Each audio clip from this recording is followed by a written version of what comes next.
Praise the Lord. கர்த்தருடைய பரிசுத்த நாமம் மகிமைப்படுவதாக. ஏசாயா புஸ்தகம் 1:19. நீங்கள் மனம் பொருந்தி செவி கொடுத்தால் தேசத்தின் நன்மையை புசிப்பீர்கள். எனக்கு பிரியமானவர்களே, மீட்புரட்சகராகிய இயேசு கிறிஸ்துவின் இனிதான் நாமத்தினுடைய அன்பின் வாழ்த்துக்கள். தேவனுடைய ஆசீர்வாதம் எல்லாருடைய வாழ்க்கையில் வர வேண்டும் என்பதற்காகத்தான் தம்முடைய ஒரே பிறன குமாரன் இந்த பூமியில் கர்த்தர் அனுப்பி வைத்தார். பிதா எந்த நோக்கத்துக்கு அனுப்பி வைத்தார்?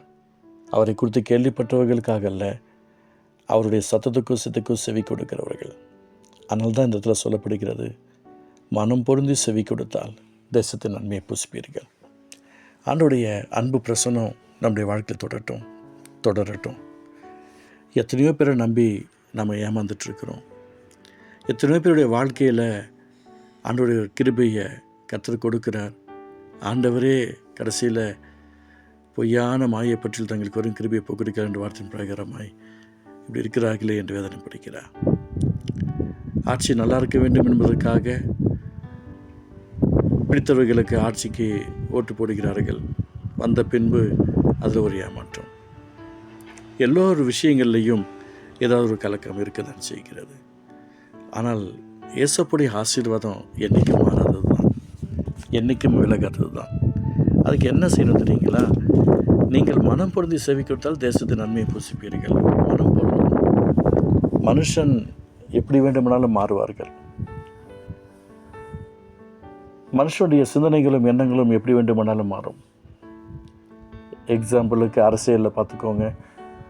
ஆண்டாண்டு காலமாக ஒரே கட்சியில் இருப்பாங்க, திடீர்னுட்டு மாறி போயிடுவாங்க.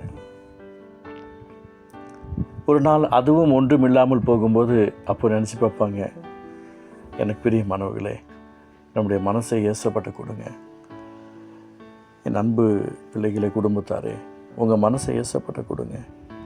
ஏசப்பா தான் உங்களுக்கு அற்புதம் செய்ய முடியும். ஏசப்பா தான் அதிசயம் செய்ய முடியும். ஏசப்பா தான் பெரிய காரியம் செய்ய முடியும். ஏசப்பா இல்லாமல் ஒரு நன்மையும் உங்களுடைய லைஃப்பில் வரவே வராது. எத்தனையோ நேரங்களில் எனக்கு உதவி செய்கிறேன் என்று சொன்னவர்கள் ஆயிரக்கணக்கான பேர் இருக்கிறார்கள். நான் இதை செய்கிறேன் அதை செய்கிறேன் என்று சொல்லி என்னுடைய ஜபம் பண்ணும்போது என்னோட கூட இருந்த எத்தனையோ பேர் கணக்கில் அடங்கா. நான் அதை செய்கிறேன்னு சொன்னவர்கள் ஆயிரக்கணக்கான பேர் இருக்கிறார்கள். ஆனால் ஒருவர் கரங்கள் இருந்தும் எனக்கு வந்ததில்லை. ஏன் தெரியுங்களா? ஊழியத்தை அழைத்தது கர்த்தர், ஊழியத்தை கொடுத்தது கர்த்தர், குடும்பத்தை கொடுத்தது கர்த்தர். விசுவாசம் இல்லாமல் வராத யாவும் பாவமே என்று வேதம் சொல்லிக்கிறதே. அதனால் உங்களுக்கு நான் சொல்லிக்கிறேன், மனம் பொருந்துவோம். நம்முடைய மனசு கிறிஸ்துவுக்கு உரிய அன்போடு, பாசத்தோடு, நேசத்தோடு அவர் உங்களிடத்திலும் என்னிடத்திலும் என்ன எதிர்பார்க்கிறாரோ அந்த எதிர்பார்ப்புக்கு உகந்தவாறு நம்மளை மாற்றிக்கொண்டு அர்ப்பணித்து ஜெபம் பண்ணி என்னுடைய ஆவி ஆத்மா சரீரத்தை சரண்டர் பண்ணுற ஆண்டவரே, நீர் விரும்புகிறபடி என்னை நடத்தும் என்று யாரெல்லாம் கொண்டாடுகிறார்களோ அவர்களுக்கு தேவன் பெரிய காரியங்களை செய்வார். அவர்களுக்கு தேவன் அற்புதங்களை செய்வார். அதான் சொல்லப்பட்டிருக்கிறது, நீங்கள் மனம் பொருந்தி செவி கொடுத்தால் தேசத்தின் நன்மையை புசிப்பீர்கள். குறிப்பிட்ட ஒரு நபரை சொல்லலை, மனம் திரும்புகளுக்கு மட்டும்தான் தேசத்தின் நன்மை அவரவர்களுடைய வாழ்க்கையில் கற்றுக் கொடுக்க முடியும்.